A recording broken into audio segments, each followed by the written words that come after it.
Hey everybody, welcome to Rust Belt Startup. I'm your host, Ryan Miller, and this is a podcast that is full of long-form conversations with entrepreneurs, educators, artists, cool people that are living unconventional lives in unconventional locations. I gotta probably get a smaller tag for this podcast, but that's what it's been. That's what it is. Thanks a lot if you've been a long-time listener, or if you're here for the first time. Thanks for tuning in. I think you're going to get a ton of value out of the pod and this conversation specifically. So if you're watching the pod, which is, everybody watches podcasts now, the video version of this podcast is on YouTube and Spotify. And traditionally, I've been kind of an audio-only podcast person, and last year started getting into video and trying to kind of weed my way through it, going to different places where I was interviewing folks and taping the show there. And a couple months ago, had an opportunity to actually invest in a small space and built a proper podcast studio. So if you're watching this, that's why it looks this way. I'm really, really happy with the way things are turning out. And today is the first long-form podcast conversation that is being recorded in the studio. So this is going to be the home of Rust Belt Startup, probably some other creators as well, but it's just a better vibe. It's a better vibe, and can't wait to share some of the conversations I've already taped in the studio with you. So please make sure that you are subscribed wherever you're getting your podcasts, whether that's Spotify, YouTube, Apple Podcasts, Amazon. I don't know, wherever the hell I am. I'm pretty much everywhere, I think. So make sure you're subscribed to get notifications of new episodes. And if you really want to make sure you're not missing any good content, go to rustbeltstartup.com, sign up for the email list. I push out an email newsletter maybe once a month-ish, and that is just a recap of a couple of things that are on my radar and the latest pods. So, again, thanks for tuning in. Let's get into today's conversation. I am sitting down with Lara Sepanski Pimentel, and she's the founder of OSA Philanthropy. Now, after a decade of working in different not-for-profits and the Peace Corps, Lara started her own boutique consultancy specifically for not-for-profits, because what she's discovering is that there's a lot of not-for-profits that they have a great mission and great ideas, but their bottleneck is in fundraising and building capacity. She works with foundations, not-for-profit organizations, and some for-profit organizations to figure out how do we use our time, our talent, and our treasure to make a real impact in our community, and working with not-for-profits to help them figure out a sustainable way to raise money and operate and build meaningful relationships with their donors. So we're going to talk about a ton of stuff today, but particularly some of the challenges that not-for-profits face when they're trying to raise money. We're going to get into, how do you cultivate long-term meaningful relationships with donors and operate in that relationship rather than operating out of a mode of, oh my God, we're panicking, we need money now. How do you start digging the well before you're thirsty? We're going to chart her journey from working at the United Colors of Benetton to the Peace Corps in the Dominican Republic, which really shaped her worldview and kind of solidified her deep need to make the world better in any way that she can. And that led her towards a career in working with not-for-profits. We're going to talk about the art of the ask, and this is something I struggle with a lot, which is selling anything or asking for anything. Lara has a great way of reframing this and learning how to work with donors or people that you want to reach for your organization, where you're really positioning your organization as a way for the donor to see opportunity, not charity. We'll talk about fast money versus slow money and how she's trying to build a business that allows her to be more location independent. As someone that wants to travel back and forth to the Dominican Republic and beyond, how do you start laying the groundwork in your business, and what tools do you need to put into place to make that dream a reality? So without further ado, let's get into my conversation with founder of OSA Philanthropy, Lara Sepanski Pimentel. So why don't we start with how would you describe OSA Philanthropy to someone that you're just meeting off the street? Let's just start there. Okay.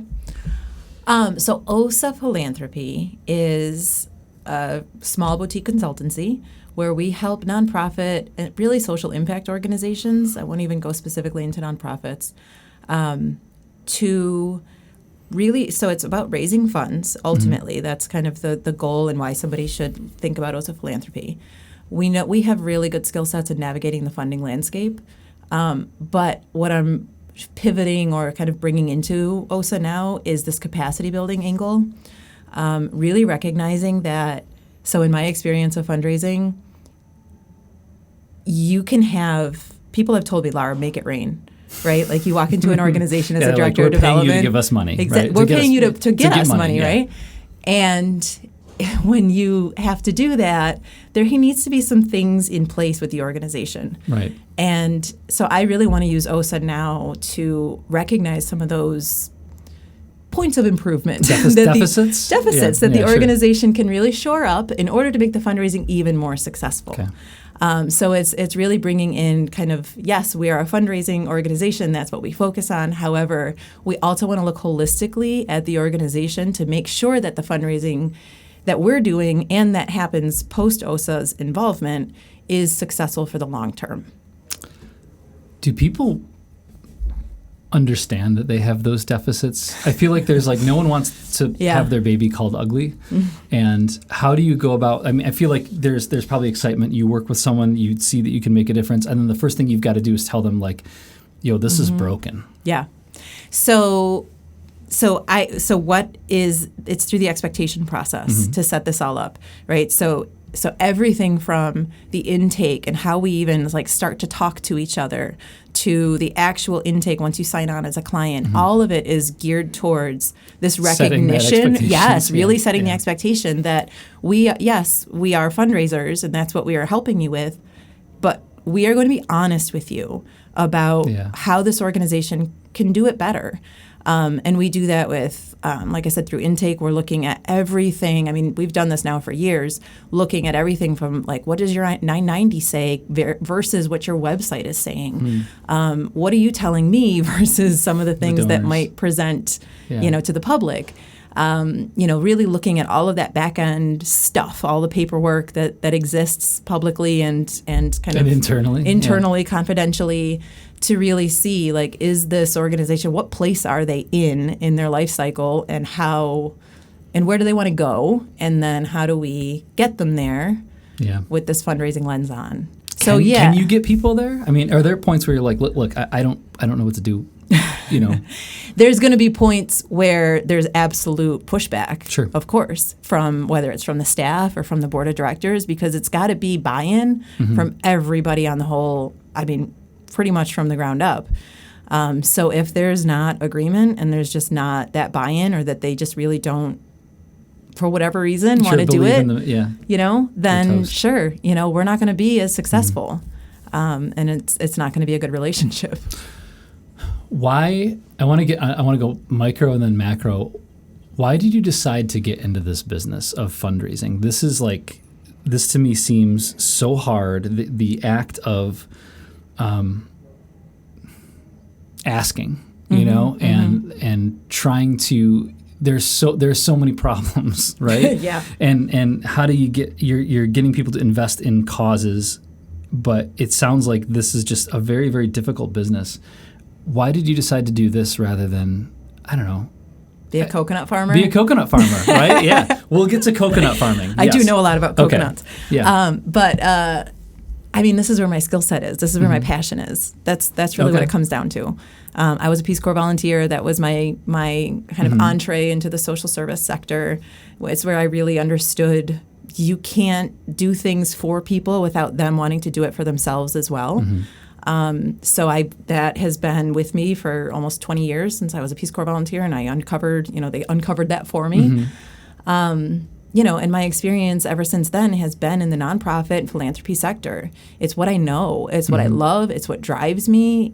When I think about my experience in the Peace Corps and what I saw, like the poverty that you see.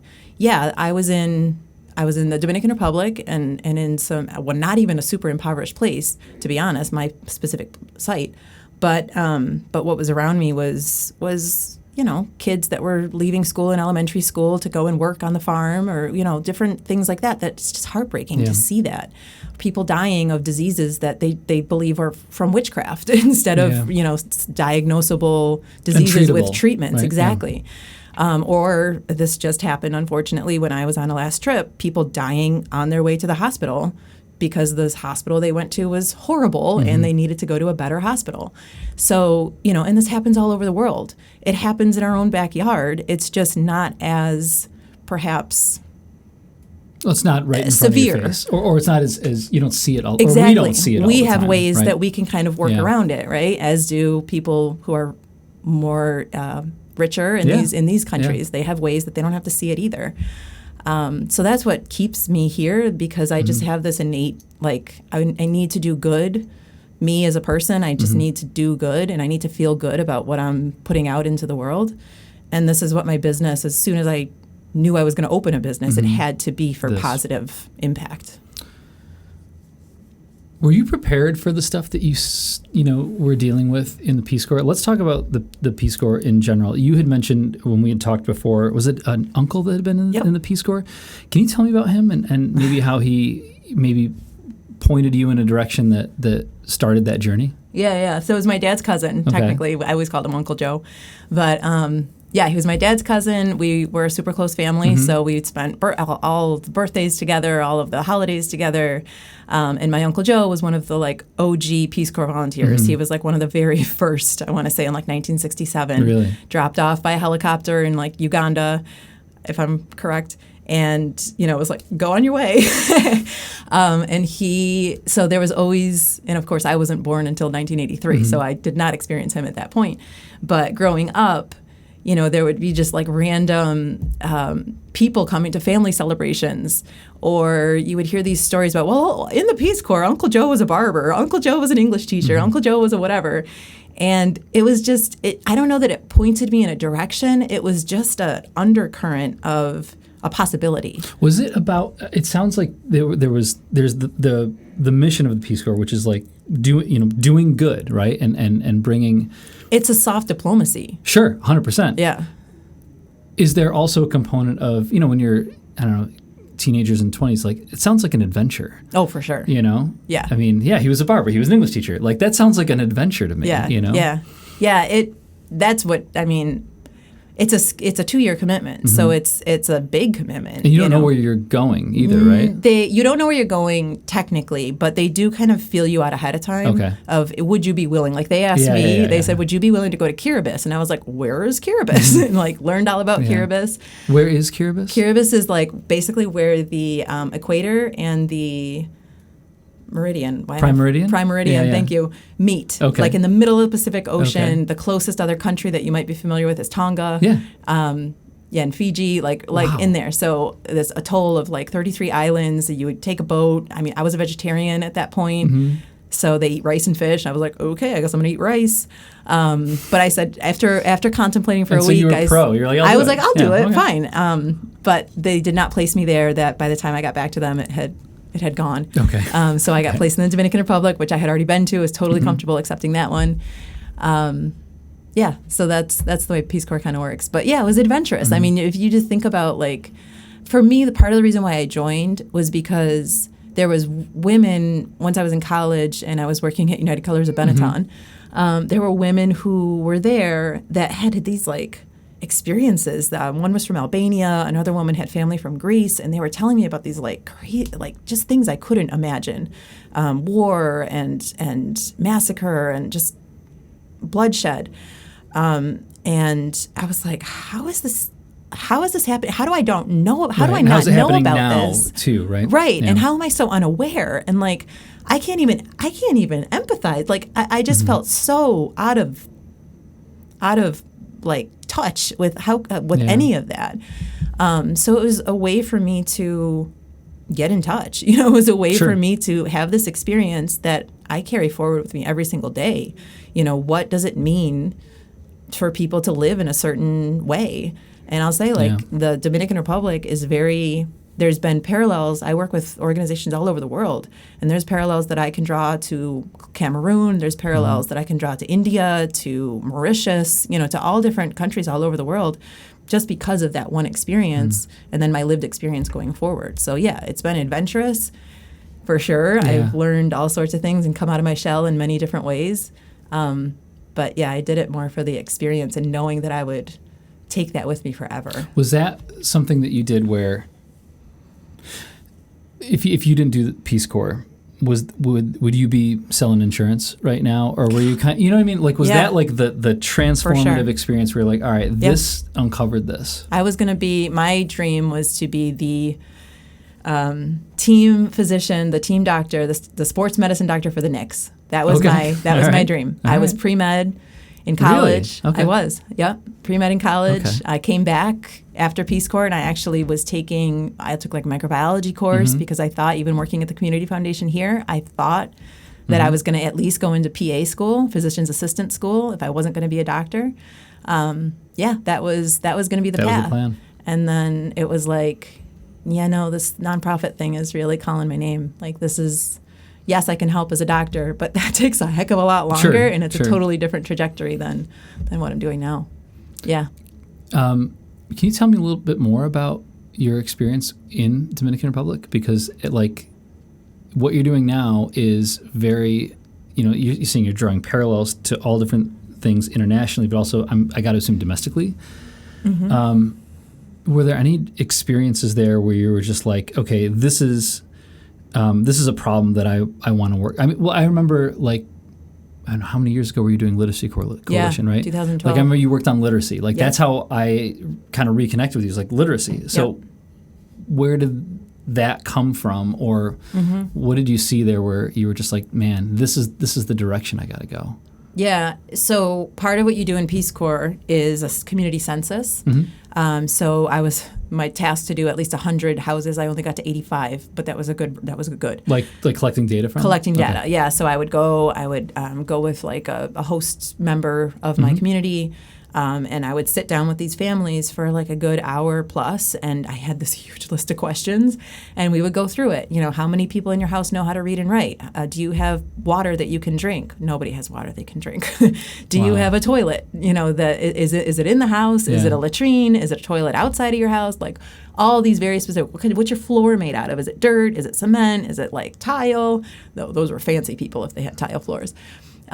So, it was this very specific survey to really understand what are people in my community dealing with. I mean, there were questions on there about what's the rate of AIDS in this community. So some stuff that I got very micro about the family and about the dwelling and the people, but then macro kind of about the community, right? And what's going on in this community. What do you think? One of the questions was, what does this community need? And several times people said to me, we need a library. We don't have a library. Our kids have to go down the road, because we didn't even have cell phone signal when I lived in this place. And it was in the 2000s. I mean, it was in 2006 to 2008. They didn't have cell phone signal. So we had to, get on a truck and go down the road. It was like 15 kilometers, which is really not that far. It's not nothing. It's not nothing. Yeah. It's hard to walk that, especially at night. But yeah, so the kids, that was where they would, if they ever wanted to go to a library, that's where they would have to go. So I ended up founding a community library while I was in the Peace Corps. And it was an experience, right? It was like collecting the books and finding the space and working with the community to get all of it up and running. It's still there. It was actually in the school. So it's still there. So that was like the entree to literacy in a way. So when I came here and started working at the Community Foundation, they had a literacy coalition that was just bubbling at the time. And my experience with the community libraries and just understanding what low literacy looks like and how it changes people's lives made me suited for that. And it's still, that's still an issue. I don't work on literacy anymore, but I worked on it for a good probably 10 years of my life. Really like, not only, I was raising funds for it, but also just raising advocacy, raising awareness that, hey, there's a lot of people in this country. That's shocking to me, where it's like, that's not an issue that I've had to think about. No. Right? Like it's not visible, I think, for a lot of people in a lot of communities, right? Right. Yep.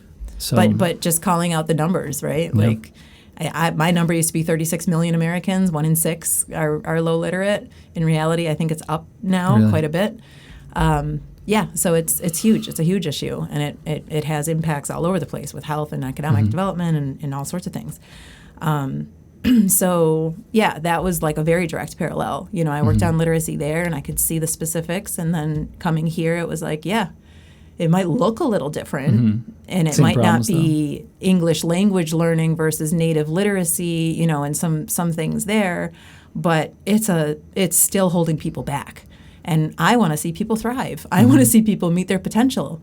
And you can't do that if you don't have literacy skills, if you don't have, I mean, those are, think about it, it's communication skills. It's a ticket to participate in society, Exactly. right, in a lot of ways. In all the ways that you can. Because if you don't have those skills, sure, you could speak to people. You Sure. could dictate a text. Sure. You could participate in some ways. Yeah. But not all the ways. And it's really critical, you know, especially like establishing those foundational kind of critical thinking skills and some of those other pieces. It's really, really hard to have that foundation. Yeah.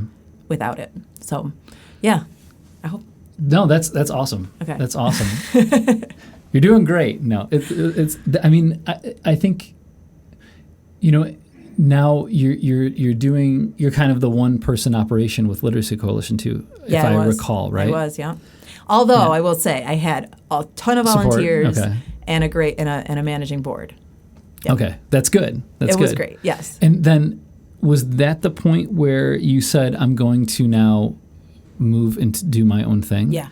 And well, to move into, I wanted to hone a skill set. Yes, okay. A specific skill set in fundraising. Yeah. And so that's a jump. I mean, you're leaving the W-2 world. Even I think as someone that's working in not-for-profit where that's tumultuous. You know, to I don't know of a better word right now, but that's a polite word for it right now. Yeah. And then you're going to go, okay, I'm going to leave even that, you know, semblance of stability, and then go out on my own.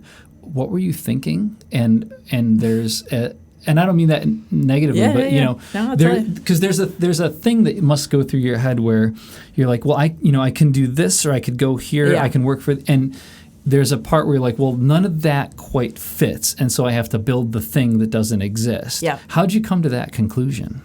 Slowly. Okay. Fast and slow. The real reason is because my integrity was being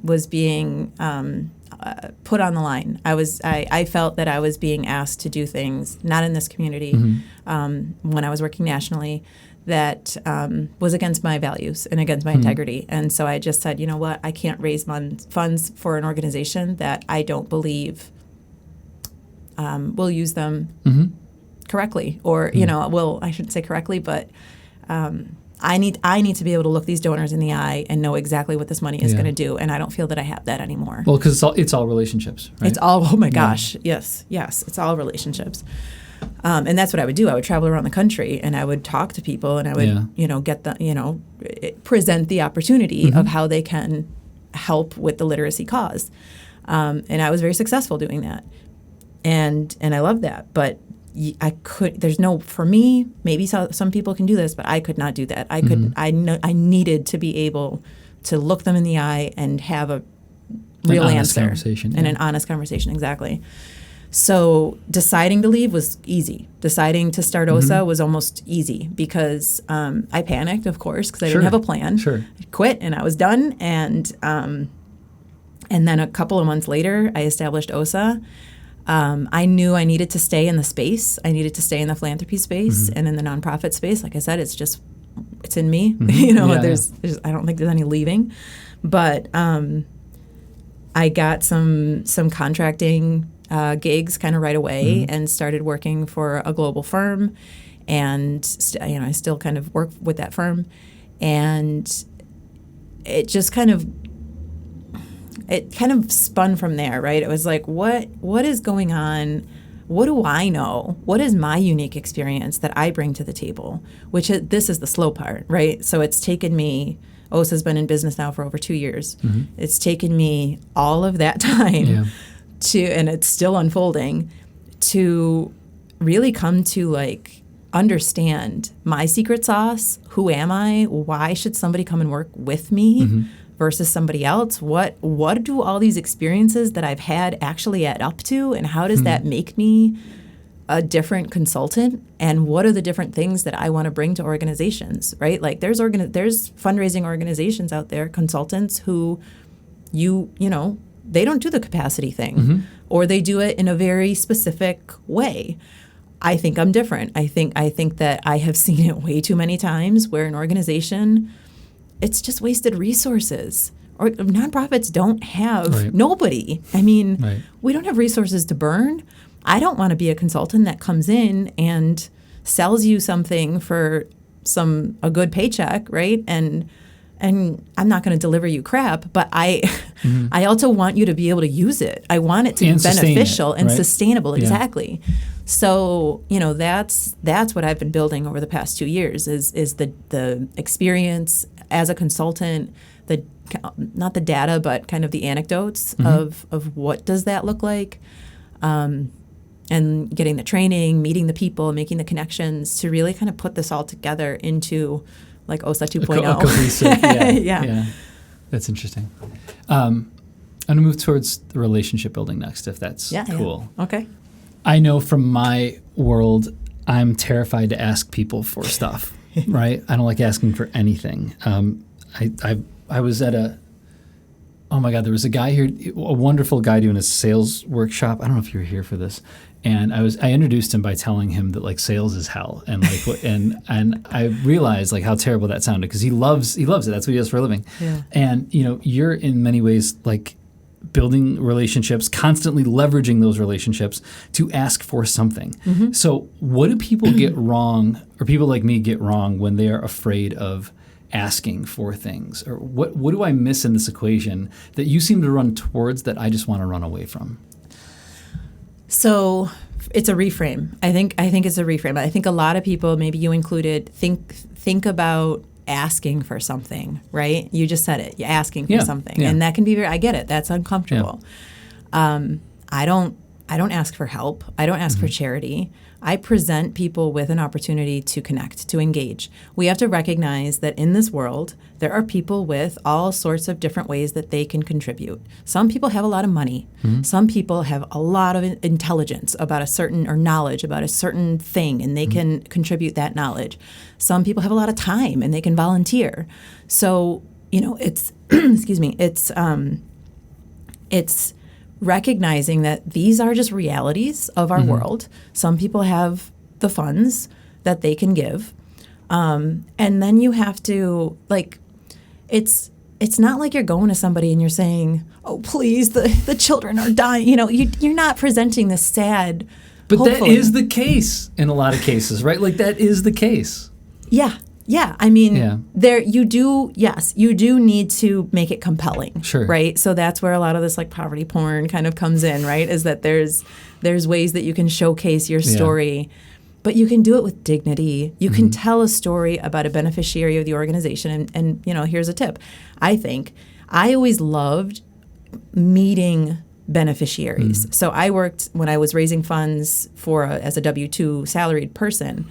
I was raising funds for an organization. It was an international organization, kind of more domestic, but also worked internationally, that did things for organizations that then the people benefited from those organizations. So I was like 2 or 3 times removed from the end user that we ultimately all agreed upon are the people that we want to help, the low literate adult or the low literate individual. But I made it a point to get to know low literate individuals. So you have to. You have to. And again, this goes back to my Peace Corps experience. That proximity to the problem is how you can be empathetic and how you come across as genuine. And that is critical, because people will see through your bullshit 100% of the time. Can you tell me a story about one of those individuals? Sure. I'm thinking of this woman named Manuela. She was from St. Louis. And Manuela had to drop out of high school when she was something like 15 or 16 years old. She got pregnant. Yeah. Unfortunately, this happens to too many of our young ladies. She had to drop out, and she, I can't remember if she was in an abusive relationship, but she was raising her child on her own. And knew that she needed, in order to really take care of this baby, she wanted to show the example that you can do stuff at any age, and you don't have to let the opportunity pass you by. And she enrolled in her, I think it was her local community college. It's been a couple of years now since I've told this story. But she enrolled in a local community college to get her GED. So she finished off her GED and technically graduated from high school with the GED. Then she actually, I think, enrolled in the local community college for paralegal. Oh my God. Yes. Yeah. And she ended up having this job, making enough money to raise her baby. But the coolest thing about this all was that by the time the child saw all of this, she was in elementary school. So she was seeing mom study. She was seeing mom sit down at night and crack open her books, and they would have, so it turned into kid doing homework kind of on their own, not really being engaged, not really even understanding why this was important, to, oh my gosh, mom's doing it too? I guess this is important. I guess I should really stick to this. Yeah. And they formed this stronger bond between each other towards their education. And that was the coolest thing because they sustained each other through their studies. Right. And and so her daughter now has the potential, she should be graduating high school on time. All of her statistics then change. She, instead of being a kid who might end up like her mom. Exactly. She's now she's got a better chance of all of that stuff, graduating from high school, whether she wants to go to college or get a job, making a decent wage, earning a living wage. Yeah. So I would that's a story, right? That's a story, and it's not super sexy, right? It's not the dying kids, but you can see how somebody who, okay, what do we have there? Workforce education, right? We have general education. We have a young woman. We have a daughter there. There's family dynamics there, right? So that's just 4. There's probably a bunch more that I could have layered in there. So what you do when you're talking to a potential donor is you quickly ferret out through conversation, where is this person? What do they care about? Is it the kid thing? Is it the family thing? Is it that she's a woman? Is it, the oh my gosh, she graduated high school. That's amazing. Yeah. Maybe they have a personal relationship to that for some reason, or is it, that she went on and she got a degree? So you kind of hone in. Yeah, find their mission, the donor's sweet spot of what they're really into. Right. Yeah. And then you just build from there. So it's just a conversation. It's just, and for me, it was always lovely to talk to these people because it was we already had a rapport. Even though we didn't, a lot of times these were brand new strangers to me. Yeah. But we loved literacy. We had this affinity towards this cause. So there was a foundation there already without even having to create it. It was already there just because we knew that there was something that brought us together already. And so we had this natural jumping off point to these deeper. A lot of times they have very brought you deep together, conversations. though? I mean, how does the introduction? How do you call them? Hey, I'm Lara, and I want to talk to you about literacy, and they're Sometimes. get on the calendar. I mean, is that how it happens? Not usually. Not usually. So the best thing an organization can do is to mine their database, who is already giving to them. I mean, it's the same in sales, right? It costs a lot more money to acquire a new sale than it does to maintain a happy customer. Same in development and fundraising.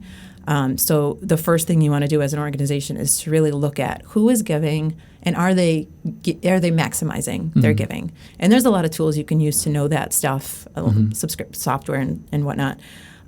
So you can kind of figure out who should I really be talking to, because I've got this data, I've got this information about what they've been giving to the nonprofit, I've got this information about what they potentially could give. Maybe you're looking into, hey, wait a minute, they're giving to us $500 a year, but they gave to the symphony $5,000. What's that about, right? Yeah. What are we not saying that they're saying? Yeah. So in that case, they already know the organization because they've already given to you. So then, it's pretty much. So it's a warmer. Yeah. Right. So at that point, it's a phone call, it's an email, it's a whatever. Some people never pick up the phone, and that's okay. Yeah. And you know that's just not probably going to happen, or you just have to be super persistent with it. Other people are gung-ho.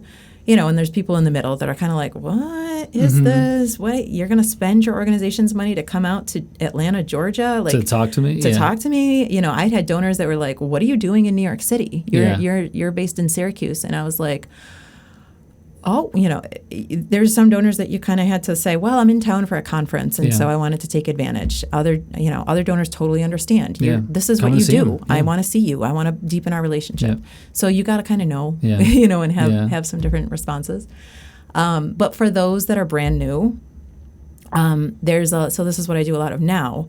There's a lot of LinkedIn kung fu, as someone put it, where, you're looking to see, how can I get that warm introduction? Yeah, sure. Who knows who? And there's also practices that you can do with those. So if you already have a donor and you're engaged in a conversation, maybe you say to them, Ryan, I see that you really lit up when I talked about women dropping out of high school. Yeah.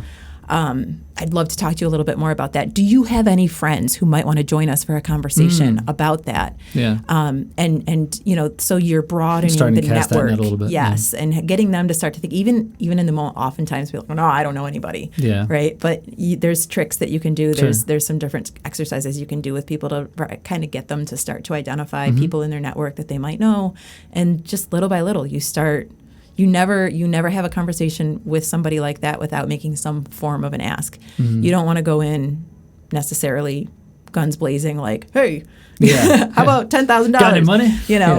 But asking for advice, asking for connections, asking. But wait a minute though, because you had told me in a previous conversation that there was this, and I can't remember was it a lawyer or there was something? Yeah. Where you went in guns blazing. Can you tell me that story? Yeah. Yeah, so this was a very high-level lawyer in Manhattan. Okay, that's what it was. Yeah, he had done some pro bono law services, and remained a very on our list. Remained a very high-level individual. So for years, we would set up meetings. Then he'd be, I got to be in court. Literally, there was one time that I was in front of his building pulling up in a cab, and he emailed me, sorry, I'm in court, can't meet. I'm in front of your building. Yeah. I mean, I was there for something else, but nonetheless, it's frustrating. This happens. So finally we get an actual meeting. I go up to this Fifth Avenue office, and we sit down, and I'm like, I know this guy has no time, and I know like how hard it's been to get us on the calendar. I'm just gonna cut to the chase. I'm just gonna cut to the chase. He's a lawyer. He's gonna appreciate it, right? And it was the worst probably decision I ever made, because I walk in, hi, we shake hands, introduce each other formally. Maybe a little bit of small talk in there, and I'm like, well, you know why we're here, right? Yeah, I know you only got 20 minutes here. And I completely didn't sugarcoat it. Went straight to the point. You know why we're meeting. I would love to have your support back. Is there any way that this could look? Are there any connections that you can help us forge here in the city or wherever? And it just fell flat. I mean, it wasn't like in the moment, this is horrible, but I walked out of there and I was like, everything shifted. Everything shifted. It was just, I would never do it again. You have to establish that basic rapport with people one-on-one. They're giving you your time. Yeah. I was not respectful of the fact that this man invited me into his office during his busy work day. I thought I was being respectful, right? But the respectful thing would have been to take his lead, not me pushing my agenda on him. So it was a huge lesson learned. I don't know whatever happened. For me, he never donated. Yeah. I don't know whatever happened longer term with the organization, because I have obviously left since then. Yeah, but it was a huge, huge lesson. I feel like that that methodology, right, which strikes me as the right methodology to build relationships and really kind of deepen the roots of those relationships with potential donors and not-for-profits. Like, that's great. It also seems like that takes a lot of time, and I have to imagine in some relationships that you have with not-for-profits, they're like, we don't have time. Yeah. How do you reconcile those two things? It's a tough one. Yeah, it's really tough. So I still take a relationship-based approach. It's just a super, super targeted. You've got to be very, very targeted. So I've had a client that hired me to raise, like, let's say $200,000 in a year, which doesn't, like, maybe that sounds like a lot. That's not. Yeah. To me, it was like, okay. So fine. So that was the job. We pretty much did it. But it was a combination of, we need to get really, really targeted on what is it. So I get the money. I know that's what you need, but what do you need it for? Why should somebody give to you? Who are you in the first place? For this was an organization, we did a full kind of review of all of their paperwork and what do they look like to a funder. Is why would somebody fund you in the first place? Yeah. What are you saying about yourself externally? What's the story you're telling yourself internally? We did a lot of that foundational work. And then when we did the actual prospect list, we were very, very targeted in understanding exactly who this organization was, why these specific funders should be on their list in the first place. But you can't just give people a list and say good luck, right? There's got to be a quality list. And you'd be surprised. Sometimes people think they've got I'm working with a client right now who thinks they've got all this quality list. And as I do the outreach and try to connect them to these foundations, we're getting no's left and right because it is not as thorough of a vetting as it really should be. So, do most organizations have a list?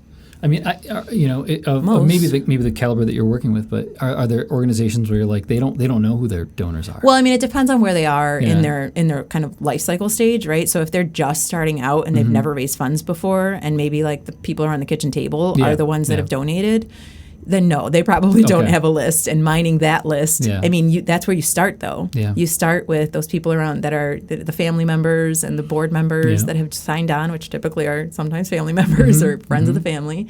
That's where you start. Who else do you know? Who else do you know? And friendly businesses or, whatever it is in the community or foundations that kind of align and make sense.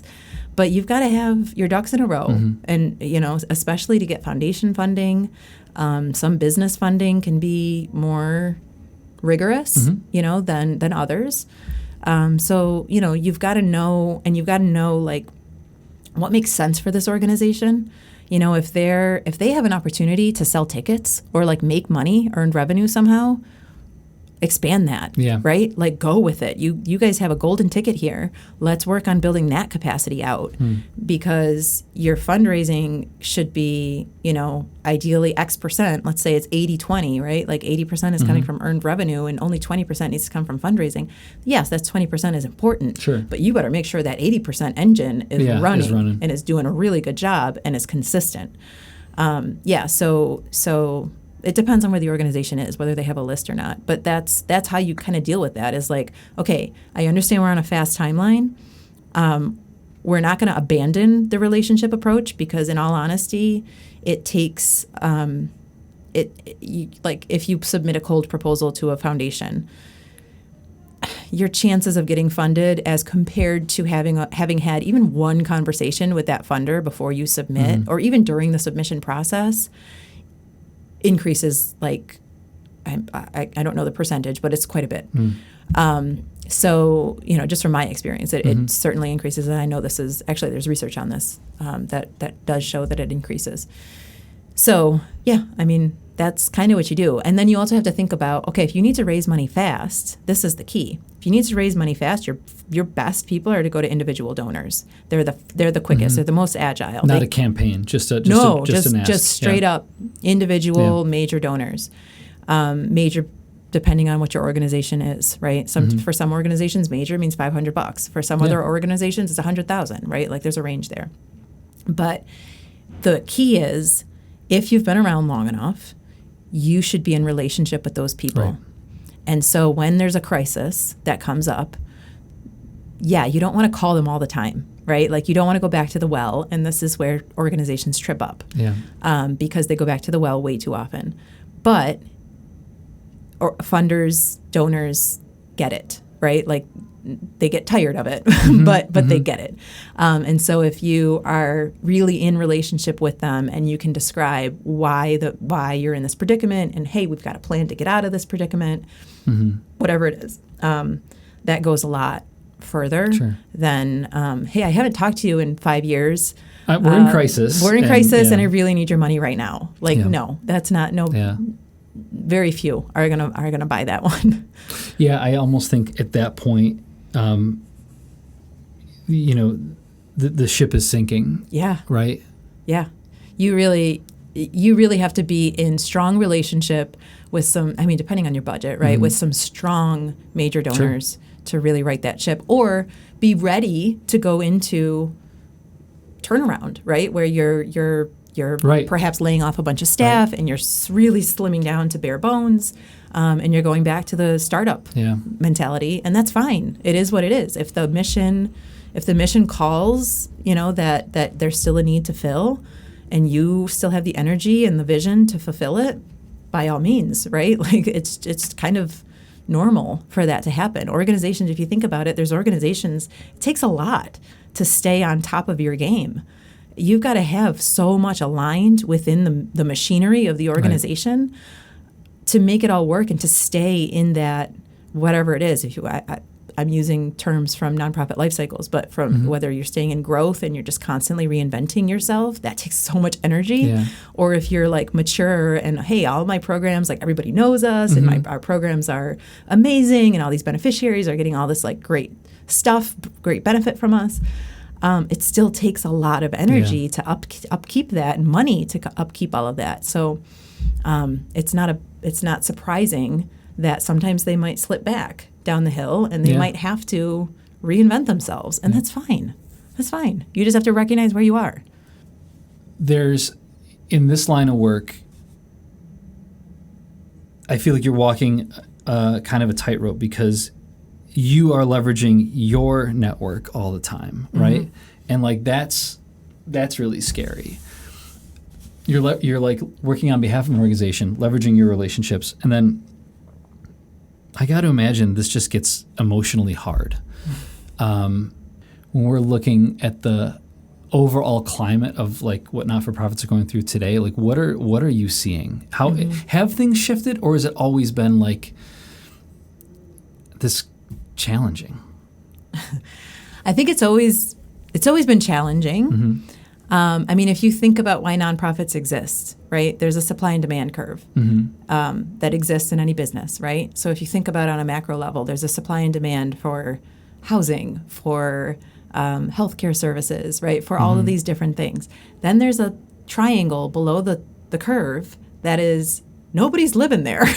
Nobody's buying it. Nobody's selling it, right? There's people that are too poor to afford the price, and there's people who, right? So this is where government and nonprofits step in. And that's what I've heard. I was talking with another gentleman a few years ago, and he said, not-for-profits in some ways are, or I don't think he said it as quite as politely as I'm saying it, but nonprofits exist to solve the problems that for-profits create.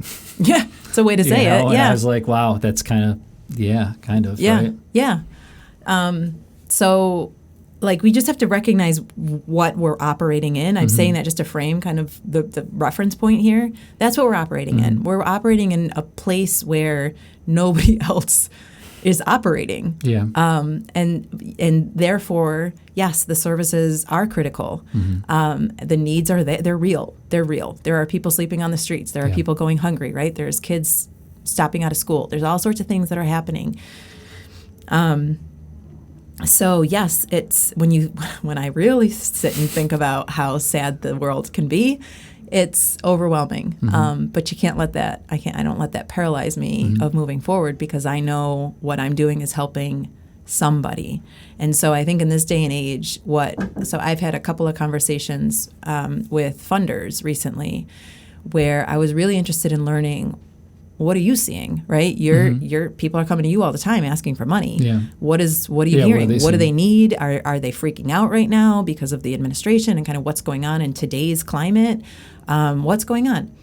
And it was really interesting to me that, and this is completely anecdotal. Don't anybody take this as Lara said. Yeah. But what I heard was organizations that really didn't have the capacity investments in them. So what I mean is around them, what is the climate that funders are expecting organizations to have in order to get the funding? Who's looking at their governance, at their boards? How are they running their programs? What kind of systems do they have to support all of this? What kind of personnel are they hiring, and do they have enough personnel? And what does that combination Is this held look together like? with duct tape and bubble gum? Yes. Or is there some structure here? Exactly, right? exactly. And so the community that I talked with that had spent so much time and energy, decades, investing into capacitating nonprofits, said, I've had like one request for funding since all of this hit the fan. And whereas another community that I spoke with said, people are calling me left and right. They're freaking out. They're firing people. They're making rash decisions. It's crazy. And I was like, this is really interesting because it goes back to, and it kind of propelled me into this capacity building lens with the fundraising that I started out with in the beginning, right? It's like, you're only going to be as successful as your weakest link, right? Yeah. And so when you're fundraising, all of this comes to the surface. Sure. I mean, I've had donors be like, well, who's new on your board, right? Like, and where do they come from? And why are they, like you get questions you got to be prepared for. So yeah, in this day, I'm really seeing if you've got all of that infrastructure right? under you, like think about a house. You can't build a house on a crumbling foundation, right? But people often just are like, well, what color are we going to paint the walls? And what furniture are we going to put in the living room? And like, that's the fun stuff, right? They think about the programs. They think about all the, what are we going to do to reach the beneficiaries? Right. It's like, well, this is all great, but we've got to do direct impact because there's a problem now. Right. But think about it. That's only going to last you for so long if you don't have all of the structure underneath you to support all of that investment. I mean, that's an investment. That's people's time. That's people's energy. That's funding that's going into all of that. Can I make the argument it's a different skill set as well? I mean, I think people that are doing capacity building are not necessarily the same ones that are equipped to do kind of the frontline service providing, right? Yeah. And that's sometimes the last thing that you have the funds to hire or bring in. And so it just seems like you're damned if you do and you're damned if you don't sometimes. Yeah, unless you have enough to get it going. And it's a tough, I think, for organizations, it's almost like unless your founder or your executive director is really forward thinking and really understands this and has been immersed in it, which is, again, coming back to the community, setting up those expectations and really having those. I mean, this community that I'm thinking of has like workshops probably monthly to build capacity, and they have several foundations that are focused on it, and they talk about it all the time. Versus the other community, which granted has fewer funders in it, and therefore it's just harder, right, to do that, because you got to keep your mind, like, what is philanthropy dealing with too? It's not just about the nonprofits, but philanthropy has a lot on them right now too. So it's just kind of like understanding where all of these actors are living and what are the forces that are acting on them. But the community that doesn't have as much of the capacity building focus, it's not that they don't do it. It's just that it's less, it's less of a focus. And so, organizations that aren't as used to being asked those questions or being presented with those challenges from a funder in order to get the funding, are just in a different position, right? And so now I'm seeing like, these undergirding of support is, I'm not doing anything without it, right? Like, it's so critical. It's so critical. And even everything from like, who are you as an organization, just going back to your mission and going back to your vision and going back to your values and like, how do you even identify yourself, right? Like, it's critical. You can't build a good donor program, a good development program, if you don't have those fundamentals in place. Let me ask you this. I've been on the board of Human Technologies for like 10 years or something like that, and so we're a not-for-profit, but I would say that we're a social enterprise. We don't do fundraising. We are now self-sustaining, and I am incredibly fascinated by social enterprise. And I don't know if you are doing any work in that arena are you seeing more of a bend towards that? Where I mean, I'm really hot on this idea because I just think it's got to be part of the DNA of a lot of not-for-profit organizations. but I want you to poke holes in that I will. thesis. Yeah, I do. I'm glad I do. to. Yeah. Because not every organization is set up to do that. You just got to keep that in mind, right? So organizations that are serving, for example, soup kitchens, Sure.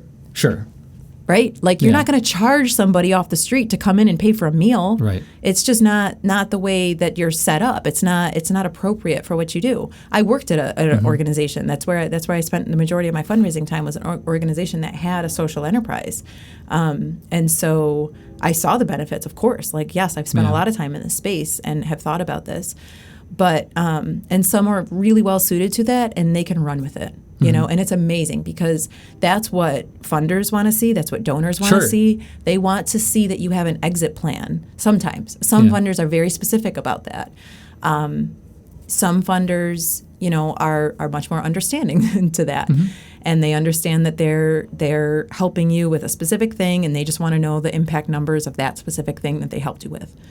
But the social enterprise, that's where I poke the most holes. Is like, if it only applies to a certain type of organization. So you can't build up a brand new community center, for example, and think that, well, we got to get a social enterprise in there. It's like, well, maybe you need to feel out who are they ultimately going to serve? You really got to think about it. Who are they going to serve? What would be an appropriate social enterprise for that? Maybe there is one that would exist. Maybe there's rental space that they could benefit from, or something that's not necessarily related to charging. Or directly related. Or like a theater mission. organization, right? You think, oh, they're going to charge for tickets. That's, in a way, it's a social enterprise, right? In some ways.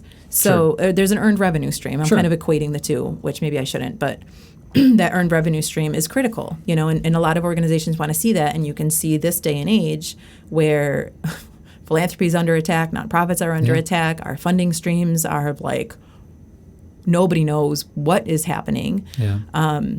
Foundations are trying to put out fires with USAID if that affected them, and then everybody else in the space is like, well, they're now focused on USAID, they're not funding my homeless shelter anymore.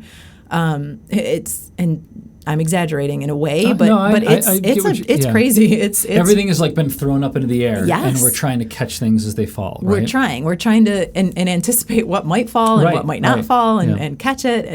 It's a weird time. So the social enterprise, if people do have that, is critical. Recurring funding, like recurring monthly donor programs, is also a great way that you can know that you've got a little bit of safety net there, right? Because typically those tend to go on. Some people will cancel their donation if they're having a tough time, right? But a lot of times that's a sustainable revenue stream. So then it just becomes where is the rest of your revenue coming from? And how do you, diversify, make sure that you have the appropriate diversification, and diversify in a way that you can actually act on it. You don't want to diversify. You don't have 7 funding streams from your nonprofit, and you can only realistically do a good job with 2 of them. Don't do it then. I know it's tempting. Yeah. Don't do it then. You got to do a good job with the ones that you have. So, you got to really think ahead about who you are, and it can change, right? It can change over time. Some organizations can figure out a social enterprise, or spin off into a social enterprise, whatever it might be, and others can't. To kind of wind it down, you also work with I feel like you've tried to bend at the nexus of foundations, not-for-profits, and for-profits. What are the things that for-profits are looking for in this kind of a relationship? Because I know we've talked about individual donors, but you've worked with businesses as well. What are some of the things that you're seeing that you see that maybe they don't see? That's a good way to say it. So, a lot of times a business will come to me because they just, quite honestly, they know that there's money out there. They don't know how to find it. They don't know how to navigate the space. They don't know how to write a grant. They just don't know how to find it. And a lot of times that's not federal funding. I'm not touching that with a 10-foot pole right now, but state funding, government funding. So that's why people come to OSA Philanthropy as a business typically. However, they're also trying to do something. I'm not going to work with you if you don't have some kind of social benefit some to kind our of outcome community that is making things exactly. better. So whether that's right, like leadership building, leadership skill development, or education, or I hire people that wouldn't have had a chance elsewhere, and so I'm giving them this chance to really like prove themselves and build their confidence and show their skill set and move up. Then because that's ultimately that's going to help you with a funding application, but it's also what speaks to my heart. Yeah, exactly. So, but your question of like, what do I see that they don't see, is that it's not just about money. I like businesses. I mean, we all are, right? We've got to be focused on the bottom line. Nonprofits are focused. They're just a business that then got tax exempt status. We have to remember that. They're not a special class necessarily. Right. They were established as a business, and then they went ahead and they got their 501c3 tax exempt status. And they were approved for it. Right. They didn't make it up. And so businesses, tend to think that there's, well, geez, so-and-so got all this money. Why aren't I getting the money? Sure. I hear that. And it's like, what? Yeah, because, either you're not asking for it or you're just not set up. You're not set up in a way that it's going to make sense for you to get any of that money. Or, well, what is the ultimate benefit to the community that you're providing? And is it real? Right. There's employers that have been in our community for decades. And I can look at that and say, my brothers worked there, my closest friends have worked there, my friends' parents have worked there. Like, I know this place, if we didn't have this business in our community, it would be a different place. I know that in my bones. And so we can figure something out, right? But we've got to flip the conversation to not be about find me money because why is so-and-so getting it and I'm not getting it, to what is the benefit here? What is the social benefit? Why should public money go into your pocket when you're a business and you have all these other opportunities of things and widgets you can sell, services, whatever you're selling, right? That nonprofits, if you just zoom out again, right? Just nonprofits, just the way that we're structured here, nonprofits, because they took the tax exempt status, now have a harder time to sometimes sell those businesses and services, or they get charged the U-bit, right? What is it called? The business tax. It's not unqualified. What is the word the U stand for? It's not unearned. I don't know. I can't remember. I know this, but I can't remember it right now. But unrelated. Business. Oh, right, business right, income right. tax. Yep. Yes. So that's that, and that's a price. That can be a big. That's a price to pay, right? So nonprofits have to be very specific, and so going back to the social enterprise model, that's why that's so beneficial to a nonprofit if they can establish that, because if not, you're living on grants and donations, which are at the whim of somebody else. And as much as I've talked about relationships and building those relationships, it's ultimately at somebody else's discretion whether or not that survives, right? That organization in a way survives, which is, by the way, the board's responsibility of what has to happen there. So, I think that's the big thing that I would say to businesses is like, let's zoom out. It's not about, yes, I get it that it's about the dollars, but we have to have a bigger conversation here. One thing I forgot to ask you about is you've built this business with the idea that you can travel, that you can be in different locations, and you are international. And how important is that to you? And do you feel like you are realizing that dream at this point? And it's something we all, I know my wife and I talk about it a lot. It's like we want to figure out how do we become a little bit more location independent. But as families, like it's really hard. It's hard. It's hard. What have you done to kind of lay the groundwork for that, where you're not distracted by it or by the things that get in the way of that?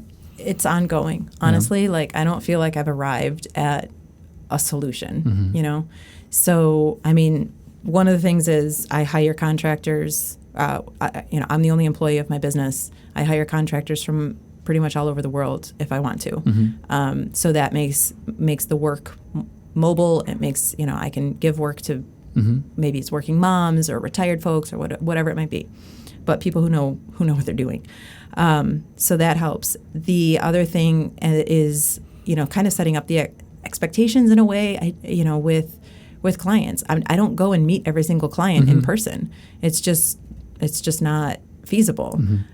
So kind of from the get-go, just even the way that we get to know each other, the introductions that get made, the type of people that I'm meeting, it's kind of an unwritten, understood rule that our calls will be on Zoom, our communications will be via Google Docs and email and all these different things. So it's understanding the systems that you can use in order to be mobile. But I will say, I was in the Dominican Republic earlier this year. Being mobile, it was tough. Yeah. It was tough. Because you're still at a laptop, right? I'm on a laptop, and I have 2 little kids. Yeah. So it's not like I'm, going on vacation and enjoying myself. Right. I'm going on vacation, and I'm with my kids for 24 hours. Yeah. Plus, I'm supposed to be working, and I'm in a foreign country where the electricity goes out and the internet goes out, and these things are less defendable. So it's not easy. Yeah. And and I do have local clients too. But even with them, kind of the expectation is, I can be there if you need me to, and I can be present to, for example, the CFA workshop, the Consolidated Funding Opportunity, or Consolidated Funding Application Workshop that happened maybe just last week.